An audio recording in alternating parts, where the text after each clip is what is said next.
Hi guys, may nagtatanong sa atin kung nakailang buwang review daw ako bago nakapasa ng PNP Cadet Admission Test at Civil Service. Sa pagkakaalala ko, nasa 1 to 2 months. Pero may gusto lang akong sabihin sa inyo, di naman malaga ang quantity ng oras ng pag-review mo, pinakamalaga yung quality. Gaano mo ba naintindahan or napag-aralan ang mga coverage ng subjects, irregardless sa timeline ng pag-aaral mo. Kahit pag-aaral tayo ng matagal, pero hindi naman natin naintindihan or petics lang tayo sa pag-aaral. Para sa akin, mas okay pa din yung maikling oras, pero mas nag-focus siya sa pag-aaral o natapos niya pag-aralan yung mga coverage subject. Ang point ko lang, maging mabilis man kayo o matagal sa pag-aaral, hindi na yun mahalaga, basta quality yung pag-aaral nyo. Kasi iba-iba naman tayo ng schedule. Merong maraming time, pero meron namang busy schedule.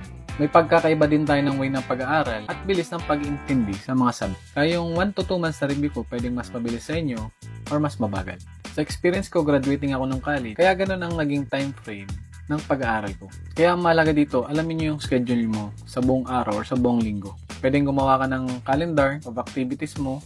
For example, alamin mo lang yung vacant time mo, doon mo i-spend yung pag-review mo. Kadalasan naman pag tulad nyo senior high school or nasa college, halos wala namang pasok pag gabi. So yan, ini-spend ko siya. Pag uwi ko, nag-aaral ako. So yun lang, sana nakatulong sa inyo. Kita-kita tayo sa next kong video. Maraming salamat. Follow for more.